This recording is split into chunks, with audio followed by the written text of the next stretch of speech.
കാര്യങ്ങൾ അങ്ങനെയിരിക്കും കാലത്തിങ്കൽ. എങ്ങനെയിരിക്കും കാലത്തിങ്കൽ?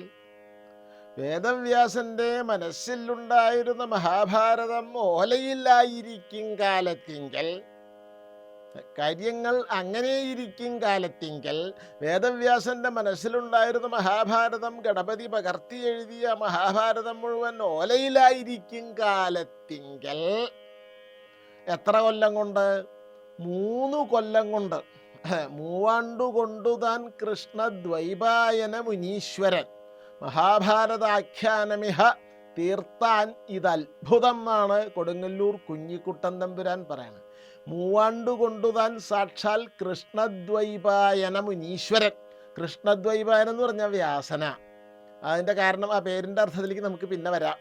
3 ആണ്ടുകൊണ്ടു താൻ സാക്ഷാൽ കൃഷ്ണദ്വൈപായന മുനീശ്വരൻ മഹാഭാരതാഖ്യാനമിഹ തീർത്താൻ. ഇവിടെ തീർത്തു. ഇത് അത്ഭുതം.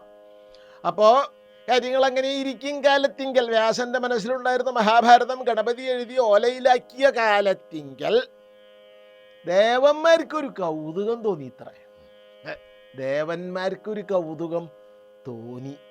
അതെന്താ വെച്ചാൽ മഹാഭാരതം ഒന്ന് തൂക്കി നോക്കാം, ഒരു തുലാഭാരം കഴിക്കാം മഹാഭാരതത്തിന്. ഇപ്പോൾ ഗുരുവായൂരമ്പലത്തിൽ അതുപോലെ വലിയ വലിയ ക്ഷേത്രങ്ങളിലൊക്കെ തുലാഭാരം വഴിപാടുണ്ട്. അതെ, അതുപോലെ മഹാഭാരതത്തെ ഒന്ന് തൂക്കി നോക്കി എന്താ മഹാഭാരതത്തിൻ്റെ വെയിറ്റ്. മഹാഭാരതം എന്ന ശബ്ദത്തിലെ തം അങ്ങോട്ട് കളഞ്ഞ ഭാരം എന്നാണല്ലോ. അതെ, ഭാരതം അത്താ മാറ്റിയ അപ്പം ഭാരം. ഇതിനെത്രത്തോളം ഭാരമുണ്ട്, ഇതിനെത്രത്തോളം വെയിറ്റ് ഉണ്ട്. 1.25 ലക്ഷം ശ്ലോകങ്ങളുണ്ടെന്നറിയാം. അതിലെ അർത്ഥത്തിൻ്റെ ഗരിമ. അതെ, കുറേ വാക്ക് എഴുതി വെച്ചുകൊണ്ട് 1.25 ലക്ഷം ശ്ലോകങ്ങൾ എഴുതി വെച്ചു. അതിലെ കൊണ്ട് മാത്രം കഴിയയില്ല. അങ്ങനെ വെച്ചാൽ തന്നെ ഒരു തൂക്കം ഉണ്ടാവും, ഒരു വെയിറ്റ് ഉണ്ടാവും. പക്ഷെ അതിൻ്റെ അർത്ഥത്തിൻ്റെ ഗരിമ എത്രത്തോളം ഉണ്ട് എന്നത് നോക്കാൻ വേണ്ടി ദേവന്മാർ ഒരു പണി പറ്റിച്ചു. ഇത്രയും അതിനൊരു തുലാഭാരം. എന്താ അത് അവർ 4 വേദം ഋക്ക്, യജുസ്, സാമം, അഥർവ ആദ്യം ഒരു തുലാസ് കൊണ്ടുവന്ന് അവിടെ വെച്ചു. ത്രാസ്. അതെ, ഒരു ത്രാട്ട് അല്ല കേട്ടോ, ത്രാസ്. അതെ, ഇപ്പൊ ത്രാട്ടിൻ്റെ കല. ത്രാസ് കൊണ്ടത് അവിടെ വെച്ചു. അതിൻ്റെ ഒരു തട്ടിൽ 4 വേദം വെച്ചു, മറ്റേ തട്ടിൽ മഹാഭാരതം വെച്ചു. അപ്പോൾ നരസിംഹൻ സിനിമയിൽ മമ്മൂട്ടി പറഞ്ഞ പോലെ മാരാരിയിരിക്കുന്ന തട്ട് താണ് തന്നെ ഇരിക്കും എന്ന് പറഞ്ഞതുപോലെ ഇവിടെ മഹാഭാരതം ഇരുന്ന തട്ട് താണ് തന്നെ ഇരുന്നു. വേദങ്ങൾ 4 വെച്ചു ഒരു തട്ടിൽ, മറ്റേ തട്ടിൽ മഹാഭാരതം വെച്ചു. നന്ദഗോപാൽ മാരാരി ഇരുന്ന തട്ട് താണ് തന്നെ ഇരുന്നു എന്ന് പറഞ്ഞതുപോലെ മഹാഭാരതം ഇരുന്ന തട്ട് താണ് തന്നെ ഇരുന്നു എന്ന് പറഞ്ഞാൽ കിമർത്ഥം? എന്താ ഇതിൻ്റെ അർത്ഥം? 4 വേദത്തെക്കാൾ ഭാരം കൂടിയതാണ് എന്ത്? മഹാഭാരതം.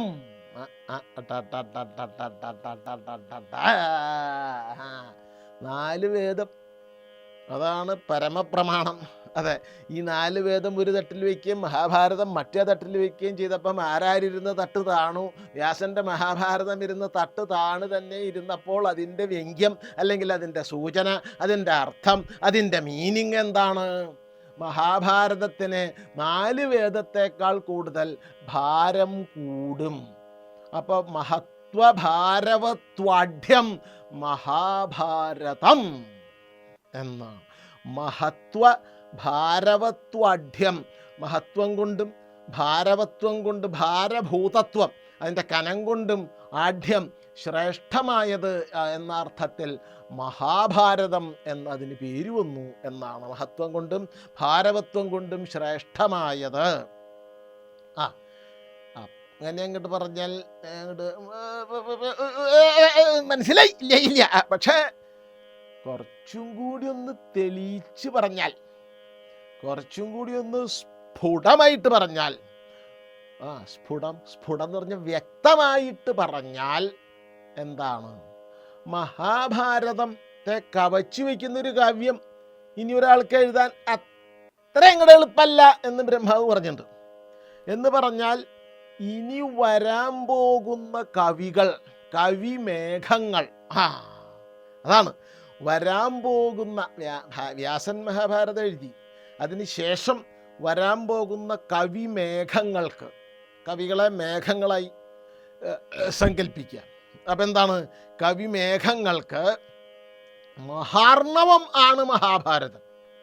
അതെ, മേഘങ്ങൾക്ക് മഹാർണവം എന്ന പോലെ, മേഘം എന്ന് പറഞ്ഞാൽ നമ്മൾ ആകാശത്ത് കാണുമല്ലോ, കാർമേഘം.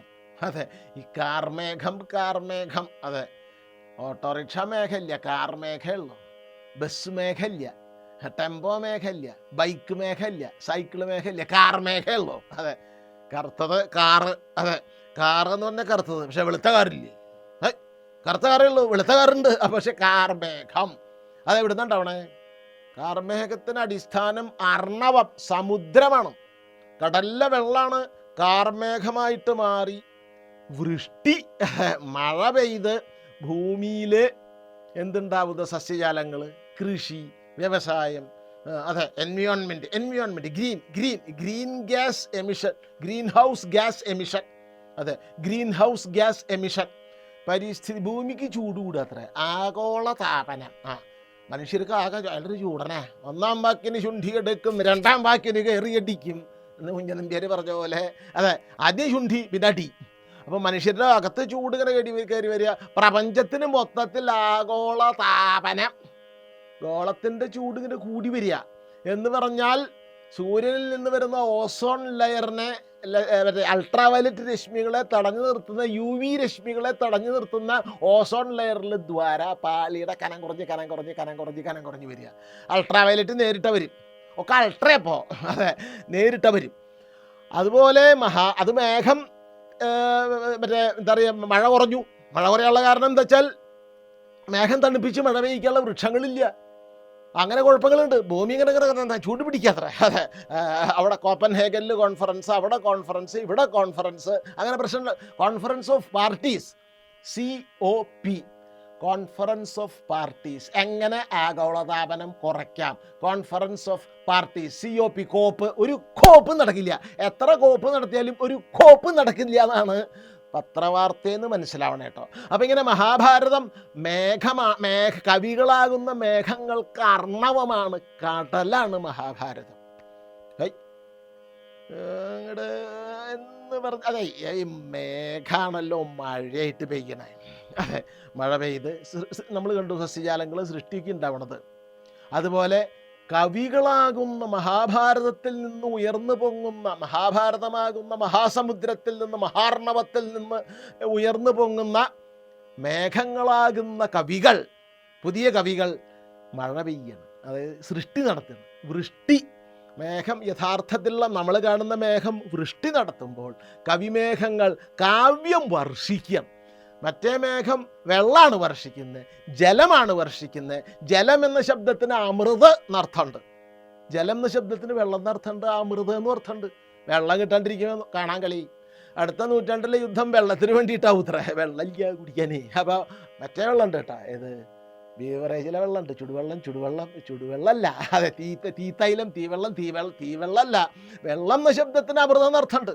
അതെ, അപ്പോൾ അമൃത്, മേഘം വെള്ളം വർഷിക്കുന്നത് പോലെ, സമുദ്രത്തിലെ അർണവത്തിലെ വെള്ളം മേഘമായി വർഷിക്കുന്ന പോലെ മഹാഭാരതമാകുന്ന സമുദ്രത്തിലെ ജലം കവികളാകുന്ന മേഘങ്ങളായി മാറി അവർ ഇവിടെ പുതിയ സൃഷ്ടികൾ ഇങ്ങനെ വർഷിച്ചുകൊണ്ടിരിക്കുകയാണ്.